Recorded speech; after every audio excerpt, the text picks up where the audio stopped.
Hi, welcome to my kitchen. I'm Chef Clay. Today we're going to be making apple crisp. The store, they're called Gala apples. These are smaller ones. They're rather a bit the cheaper one. What we're going to do is we're going to take our apple, we're going to peel it down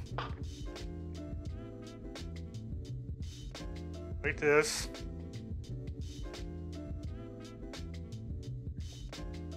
We want to try to take as little of the skin off as possible. We're going to take and cut the apple in half. This is how I do it. There's other ways you can do it, but some people have apple cores. You can use one of those if you want to. And I kind of cut out a diagonal to catch the whole seed pod, if you want to call it that, out. Let's keep going. Now this will work on Granny Smith apple or any apple you use, or whatever apples in your area. If you got an orchard up the street from your house, that's a good place to go to get your apples.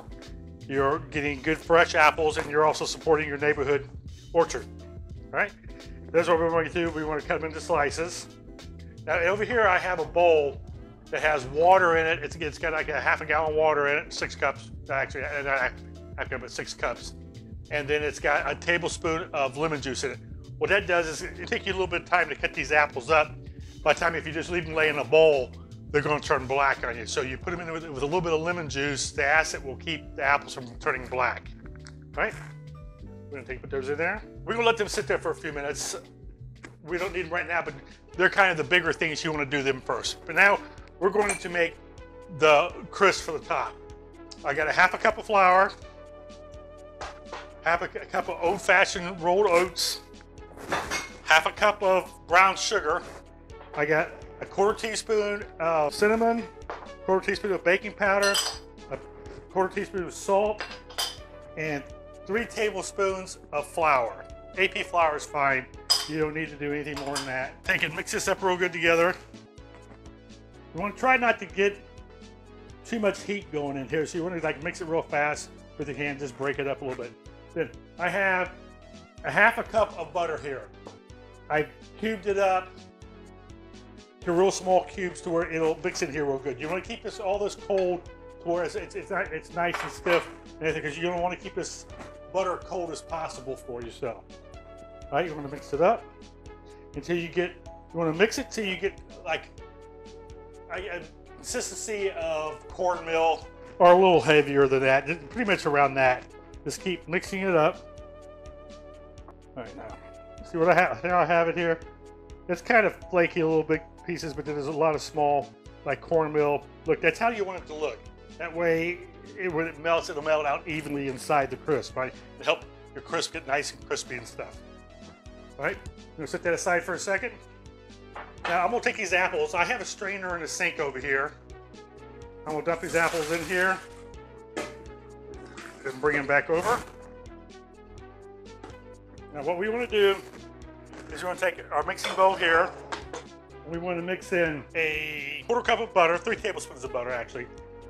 I have 2 tablespoons of lemon juice, a teaspoon of vanilla, 1/4 cup of brown sugar.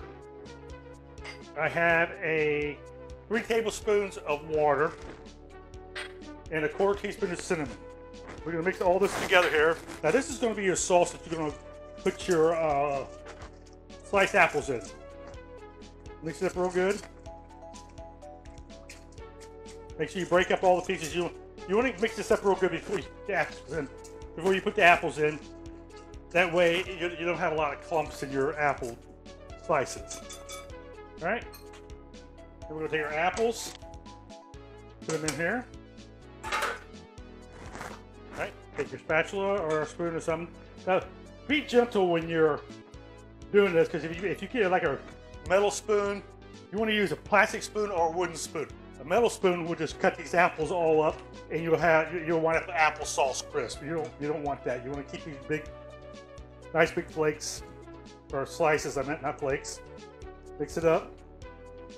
All right. Now we're going to take this here. I have a pan here.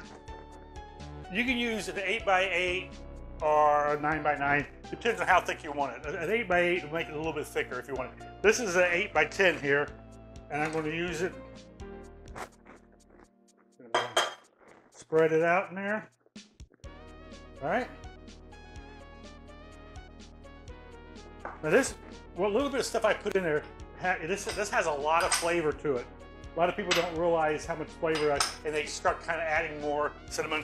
You don't want to get too carried away with it, because if you do that, it's going to get real bitter tasting. You can't, for lack of words. All right, now what we'll do here is I'm going to take this here. I'm just going to break it up a little more, and I'm going to spread this like a layer all the way across the whole top of this apple crisp. And now this goes in the oven at 375, which you really should start the oven before we start the show, or before we start mixing this up. But it's 375. Let it sit while you're mixing everything together, and then when it's all mixed together, as you can see, it's a nice good layer over top. It's covering everything. If I got a few apples sticking up, that's fine. It's not going to hurt anything. What you're going to do, if you have a shallow pan that you put this in with where the crisp is coming up to the edge, the top edge of it, you're going to want to put it on a pan because this will boil over. Here we have it. It's all done. Ooh, it's hot. Don't do that. That's a good idea. Make sure you do something.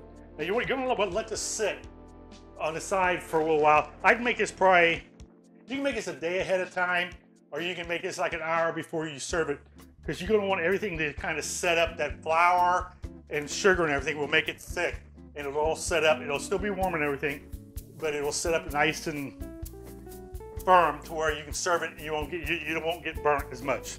Now, what we're going to do is I'm going to take a little bit of it out, put it in a bowl, or you can put it on a plate. Now this goes real good. I didn't make either one.